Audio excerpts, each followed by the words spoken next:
Muy buenos días. Hoy continuaremos con las clases del curso. Ahora analizaremos el modelo del triángulo de Eindhoven.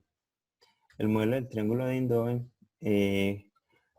como ustedes sabrán, es uno de los modelos más utilizados para la medición de la electrocardiografía. Las consideraciones que se plantearon para presentar el modelo de Eindhoven fueron que el dipolo era de 2 dimensiones, es decir, únicamente presentaba componentes en la dirección Z y en la dirección Y sobre, sobre el volumen conductor de la persona,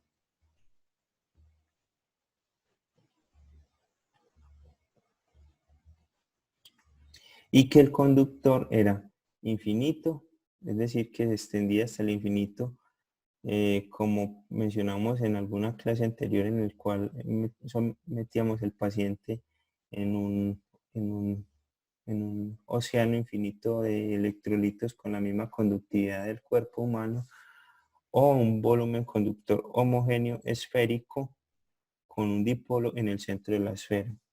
Estos dos modelos se consideran debido a que proporcionan una solución trivial al problema de encontrar los vectores derivación.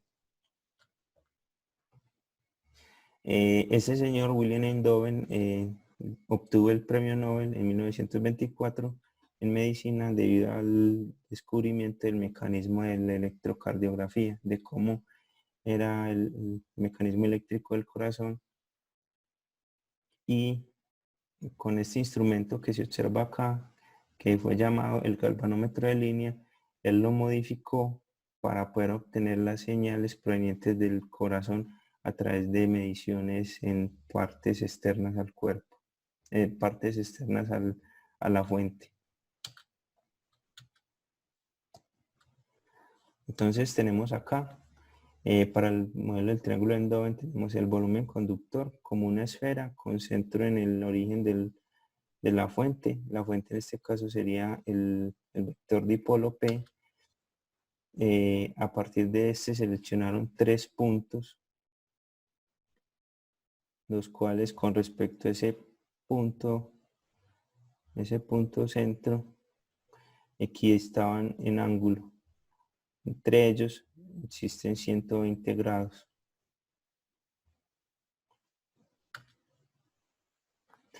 Luego, al trazar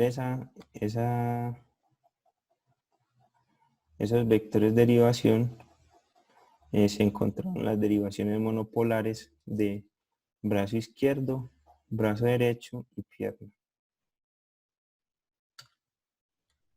los cuales a partir del producto entre ese vector de derivación y el vector dipolo de corriente se podía encontrar el potencial en cada una de las partes, en cada uno de los puntos de la derivación.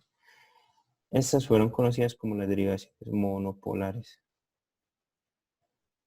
Sin embargo, a partir de estas, también se optó por encontrar el potencial entre 2 puntos de esas derivaciones, encontrando así las derivaciones las derivaciones bipolares, las cuales se encuentran en el caso de la derivación 1 como la resta entre el voltaje obtenido en la derivación L menos el voltaje obtenido en la derivación R,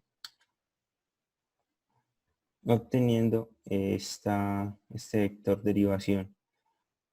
En el caso del 2, que sería el voltaje en la derivación F menos el voltaje en la derivación R, y el voltaje en la derivación 3, que sería el voltaje en la derivación F menos el voltaje en la derivación L. Esos vectores, como ven, se obtienen a partir de la resta de dos vectores de derivación normal, es decir, de dos vectores de derivación monopolar, es decir, C sub 1 es igual a C sub R menos C sub L, C sub 2 es igual a C sub R menos C sub F, y C sub 3 es igual a C sub L menos C sub F. Otra característica importante es que este triángulo de derivaciones es un triángulo equilátero en el cual entre cada par de derivaciones existe únicamente un ángulo de 60 grados.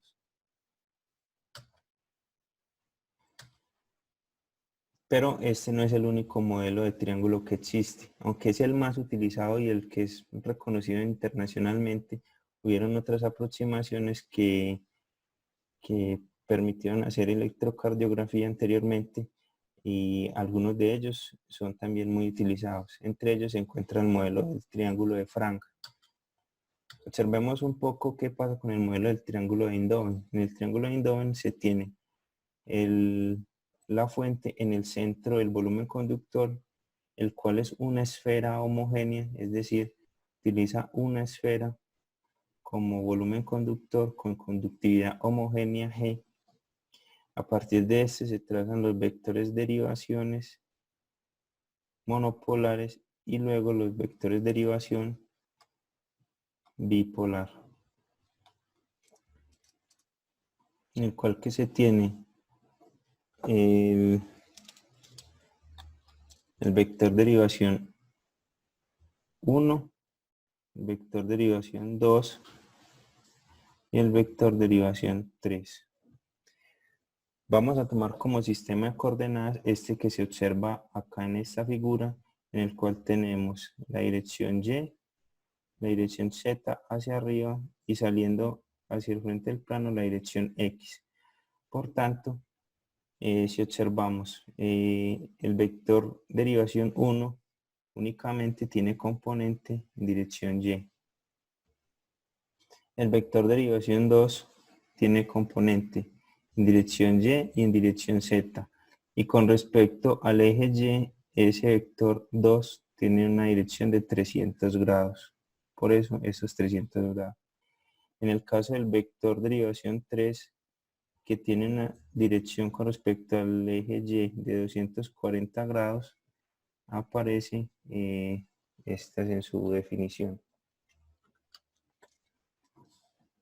Sin embargo, el modelo de Frank utiliza una definición de volumen conductor completamente diferente.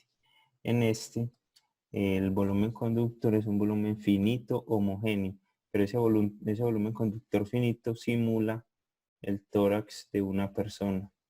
Es decir, que toma en cuenta la geometría del sistema para colocar esos vectores de derivaciones.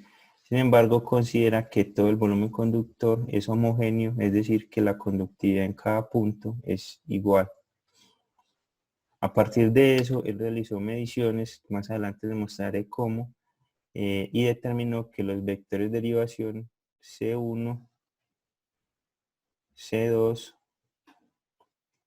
y C3 tienen estas direcciones. Y eso se expresa en estas ecuaciones. Sin embargo, no fue el único modelo propuesto. Existe otro modelo conocido como el modelo de Burger, el cual propone un modelo de volumen conductor finito pero inhomogéneo. Es decir, también toma en cuenta que el volumen conductor corresponde al tórax de una persona,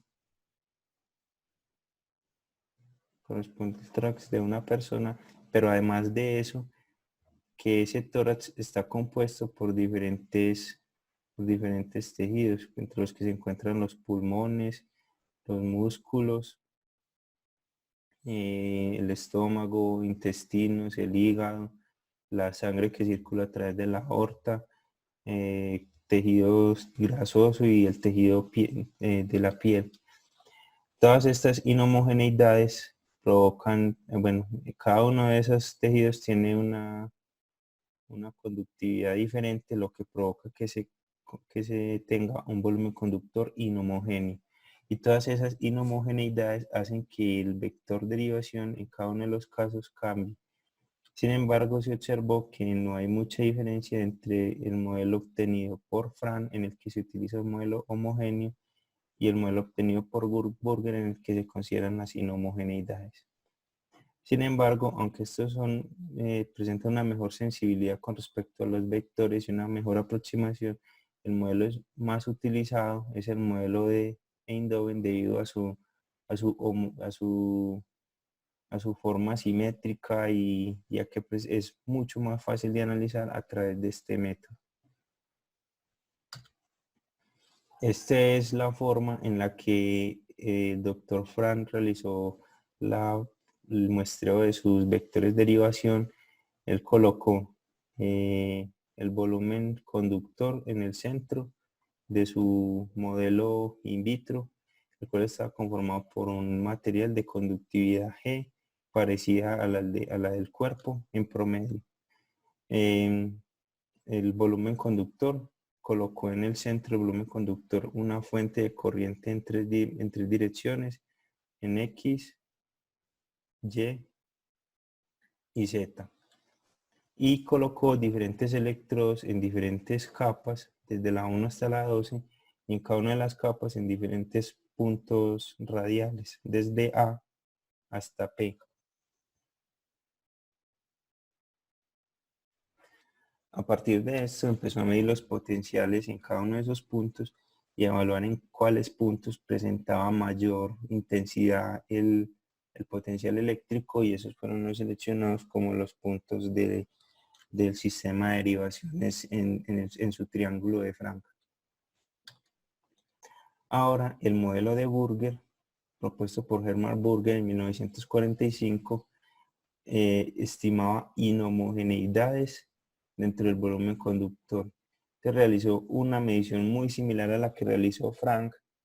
Sin embargo, en esta parte, dentro de su modelo in vitro, agregó diferentes tejidos simulando diferentes conductividades en el interior del volumen conductor. Es así como, por ejemplo, para los pulmones agregó un material que le da como 4x la conductividad del resto la resistividad del resto del volumen conductor. Agregó también un electrodo en el centro donde se suponía va el corazón, y este electrodo tenía la capacidad de generar corrientes en las direcciones X, Y y Z del volumen conductor. En este artículo se muestra cómo él realizó este estudio para determinar su triángulo. Y se han hecho también diferentes pruebas, diferentes variaciones, teniendo en cuenta los modelos homogéneos e inhomogéneos propuestos por Frank y Burger, pero cambiando el punto en el cual se coloca el estímulo. Entonces, dependiendo de donde se coloque el estímulo, ese triángulo de la derivación va a cambiar su forma y la magnitud de sus lados.